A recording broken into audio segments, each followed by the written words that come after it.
Ya, itu pertama kali dan terakhir kalinya. Ya, boleh.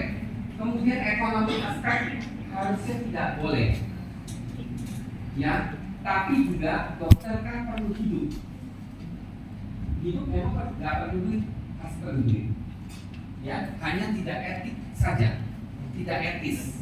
Yang kedua, memulangkan pasien biaya tidak dapat dibayar pasien atau asuransi, itu sebetulnya tidak boleh.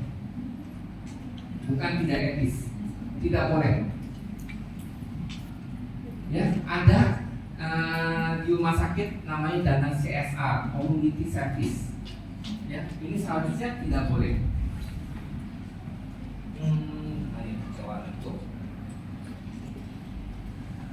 Pasien tidak memiliki harapan hidup.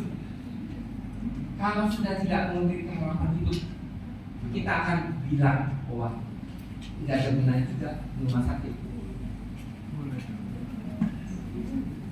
Jadi sebaiknya pulang di rumah aja. Ya, bukan tidak etis, karena sudah ada harapan hidup lagi. Nah, kalau misalnya sudah tidak ada harapan hidup tapi masih bisa beraktivitas normal, silakan pulang. Tapi kalau sudah tidak ada harapan hidup tapi juga kayak semua bergantung pada alat, itu ya silakan tunggu aja. Oke, tidak salah. Ya, tergantung kondisinya. Obat dan alat tidak tersedia di rumah sakit, boleh dipulangkan, tapi dirujuk sambil ke tempat instalasi kesehatan lain yang memiliki. Menyembunyikan informasi itu sangat tidak boleh, ya, sangat tidak boleh. Ya, salah dokter gigi kalau misalnya menyembunyikan informasi, apakah menyebabkan pasien ketakutan atau penyakit yang dianggap memalukan, itu tidak boleh. Setidaknya informasi tersebut tidak diberikan langsung kepada pasiennya, khawatir kalau dia shock, maka diberikan ke anggota keluarganya, baik yang pasangannya atau anaknya, ya, atau walinya. Kemudian melakukan tindakan emergensi pada pasien tidak sadarkan diri, boleh idealnya ada aturan undang-undangnya, tapi bagi masyarakat umum tidak boleh. Ini dia salahnya Indonesia. Coba kamu ada berjilbab, kemudian kamu tidak sadarkan diri karena heart attack. Saya melakukan resusitasi kebetulan jantungnya di sampingnya breast kamu. Saya tekan-tekan, kelihatan sama orang lain bahwa saya ngapain.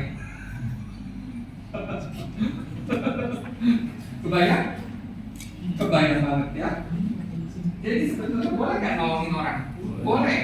Tapi bagi orang yang pikirannya sudah macam-macam, jadinya TikTok, dianggapnya kita disalahkan.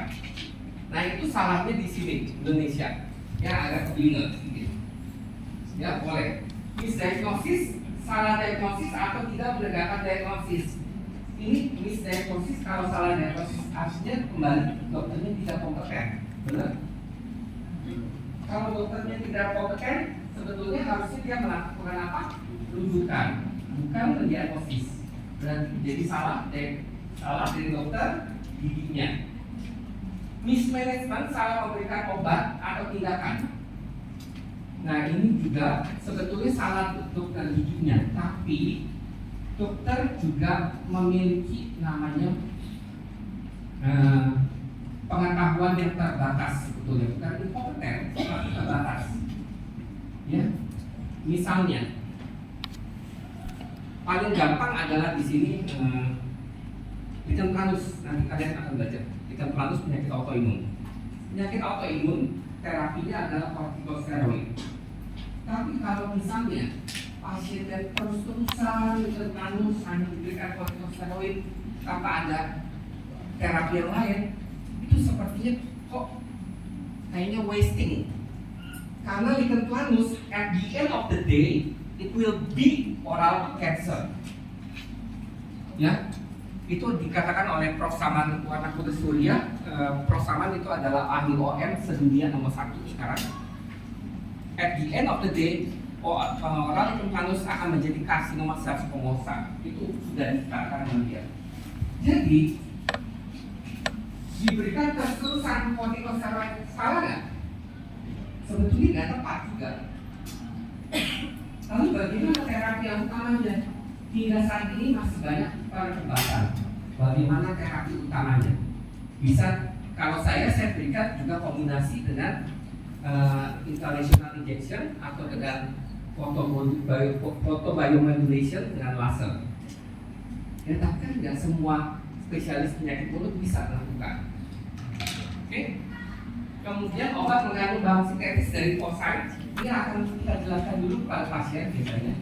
Kalau pasien ini memang penolak, ya terpaksa nggak ada obat yang lain, ya sudah. Gimana? Ya tergantung pasiennya mau menerima atau tidak. Ya, contohnya adalah paling sering adalah dulu vaksin. Pernah dengar? Ya, vaksin mengandung bahan dari, sebetulnya itu bukan diambil dari babinya, tapi dari sintetisnya. Oke? Tergantung pasien, ya. Tidak salah dokter gigi, tidak salah pasiennya, bukan juga masalah etis. Obat atau tindakan distribusi oleh BPOM. Ini contohnya adalah Menkes kita. Mantan Menkes kita. Tahu? Dokter Terawan yang itu flashing yang kena setelah dikena stroke, terus dia kan sulit membuka tangan, kemudian pembuluh darahnya di flash. Nah itu dia. Sebelumnya dia melakukan itu pada tikus dan dapatkan uji pada manusia. Kemudian sampai di Indonesia dia praktek, dia uji sama manusia tanpa lewat uji klinis. Kebetulan berhasil. Yang disampaikan oleh media massa sesuatu yang berhasil. Ada yang nggak berhasilnya. Ada beberapa orang yang memang parah ya masalahnya.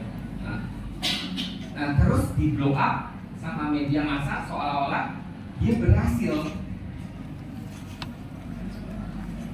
Ya, politik biasa. Jadi mau nggak kalau misalnya diberikan obat terapi? Saya sih nggak mau. Ya. Misreferral, salah menuju. Salah dokternya kan? Atau memang dia inkompeten? Inkompeten, ya. Jadi nggak bisa disalahkan juga. Oke, karena dia nggak tahu yang dirujuk itu sebetulnya ngaku atau enggak. Sebetulnya kan misalnya saya spesialis penyakit mulut. Spesialis penyakit mulut ada yang baru lulus sama yang udah seksual. Kebetulan dia ngirimin yang baru lulus, terus nggak bisa. Salah nggak? Dan juga salah dia. Jadi karena dia tidak tahu kemampuan orang lain. Memaksa pasien melakukan pemeriksaan kemudian namun pasien menolak, itu salah. Ya, jelas salah. Kita tidak boleh memaksa pasien melakukan apa yang kita inginkan demi kebaikan dia. Nah, di sini alasan terus kami gimana mengaku semuanya. Oke. Menkes ini tahun 2012 melakukan pertolongan pertama dan atau tindakan stabilisasi kondisi pasien sesuai indikasi medis serta sesuai dengan kemampuan untuk tujuan keselamatan pasien. Nah, ini yang tadi itu basic life support yang antisipasi. Kalau misalnya ada jantung, kita lakukan antisipasi. Sebetulnya sudah dilindungi, tapi bisa digebukin satu warga, satu kampung. Ya karena memang seolah-olah melakukan tindakan tidak senonoh.